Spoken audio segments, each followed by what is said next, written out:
Culinary derivatives can be delicious. By adding just a few ingredients or a specialized device to cook them in, you can get a whole new twist on a classic food or recipe. Think a versatile cheese sauce from the classic bechamel, chewy mochi from rice, or even crispy falafel from chickpeas, all of which we've made on this channel.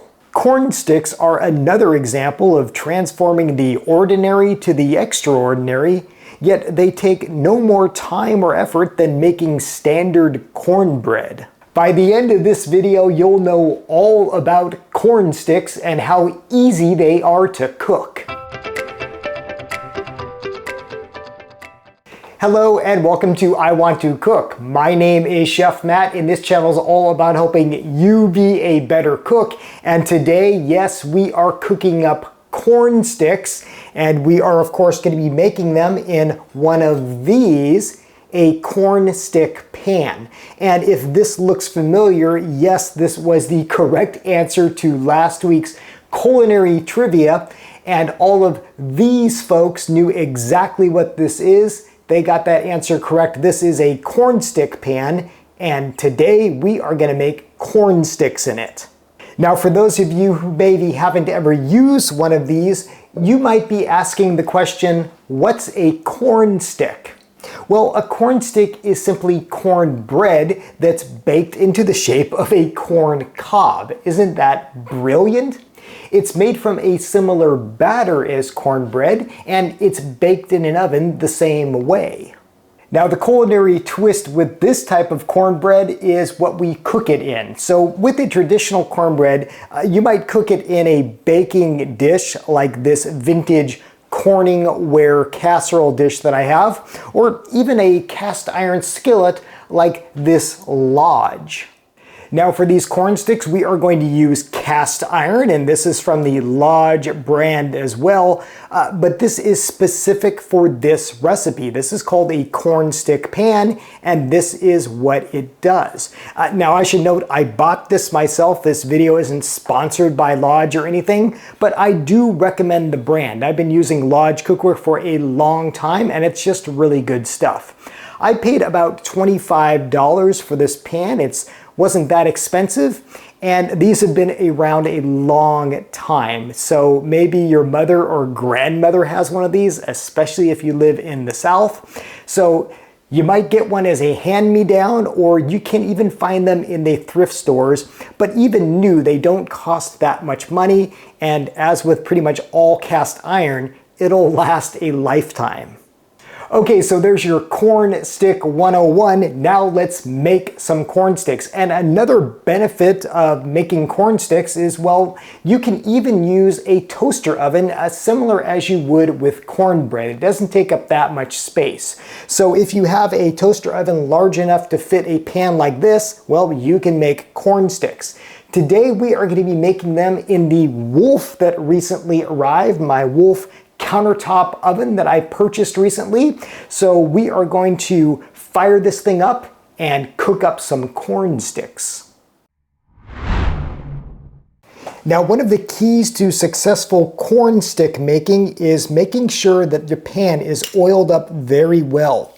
So even before we put this into the oven, we are going to just put some oil right into these molds. I'm using a grapeseed oil here. That is a high heat oil. That means it won't smoke, because we're going to use a pretty high temperature to cook these in. So just take a pastry brush and just brush generously these molds with this oil. You could also use peanut oil or a high temperature vegetable oil. I like grapeseed oil for this application. I find it works really well. Now we are going to preheat the oven and the pan together to 450 degrees. So just put the pan in there and let it heat up with the oven.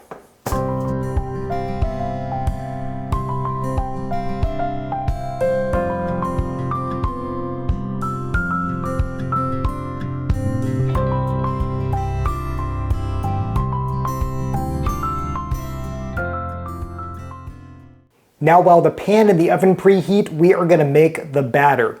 And just like cornbread, well, cornstick batter is a quick batter to make. I've already prepped my dry ingredients. I've got some cornmeal, sugar, salt, and baking powder, and I'm gluten-free, so I'm using some gluten-free flour here. I'll put the full list of ingredients in the description below so you can have those on hand, but we're just going to give our dry ingredients a nice whisk here. Make sure you get any clumps. I'm using brown sugar for this. You can also use regular white sugar, but brown sugar tends to clump. So if you see any of these clumps, just kind of rub them between your fingers and get those clumps out. Now for the wet batter, we are going to use 1 egg. We're going to use a cup of milk. I'm actually using half and half here. We're going to whisk this together. And then I'm adding, let's say, about a tablespoon of oil. I'm using, again, grapeseed oil for this, but you can also use melted butter. Now to make our batter, it's super easy. All you have to do is just combine these two, and this is going to give us our cornbread batter, or corn stick batter in this case.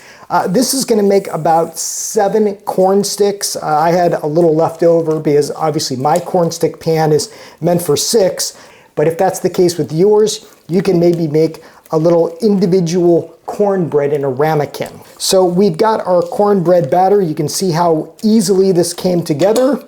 And now we are just going to wait for that corn stick pan to preheat, then we'll load it in. Okay, our oven has come up to temperature, and you are going to want to use oven gloves most definitely for this because this is screaming hot.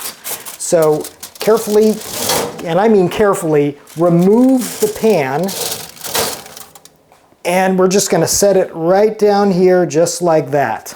By the way, make sure you set this down on a heat-proof surface or like some oven mitts, because the first time I did this, I set the pan actually on this plastic cutting board and it actually melted into the cutting board. So don't do that. Okay, now all we are going to do is take our batter very carefully in a spoon and just kind of put it right into this mold here. Can you hear that? It's even sizzling. That's how hot this is. We don't want to fill it up all the way to the top. We just want to kind of put this right in there, maybe about 3/4 full. Don't be too concerned if you drip a little bit. It's going to happen. So we will just fill up these molds with this batter. Okay, now we will carefully pick up our corn stick pan and put it right into the oven. Again, we are going to cook these for 450 degrees. We're going to cook these for about, let's say, 12 to 14 minutes, or until the tops are nice and brown. So do keep an eye on them, but we are going to let these cook, and then I will show you what our corn sticks look and taste like.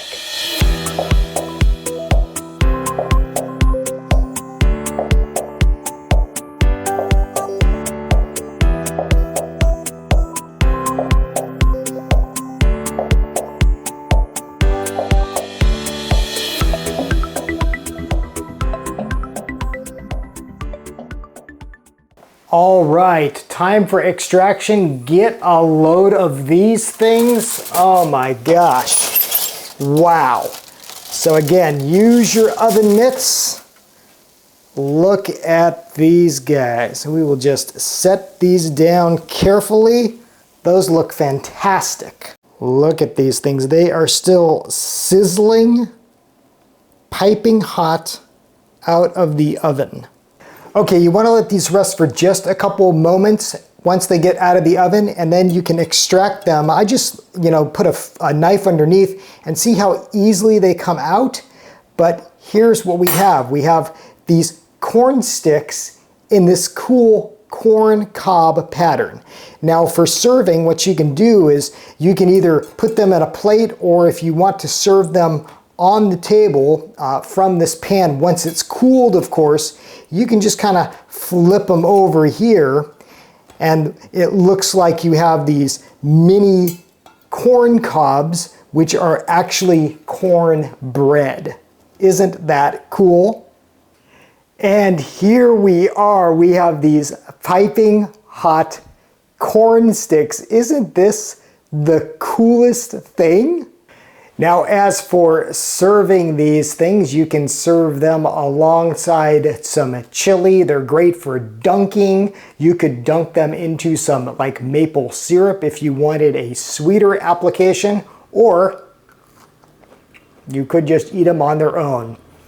They've got that crispy exterior, yet the interior is nice and soft. It is such a fun twist on cornbread, corn sticks. So that is how to make corn sticks. Have you ever made these? Do you have good memories of making these, maybe in your house? I would love to hear in the comments below. And well, if this is new to you and it inspires you, hey, I'd say get a corn stick pan and whip up some corn sticks. Okay, trivia time. Maybe we are sticking with a southern theme here. We are headed back to the produce aisle. What is this thing? If you know what this is, or you have a guess, put it in the comments below. Do you like this? This might be a little polarizing. Of course, I will let you know what this is in the next episode. As always, thank you so much for watching. Thank you for subscribing. Until next time, I hope you want to cook.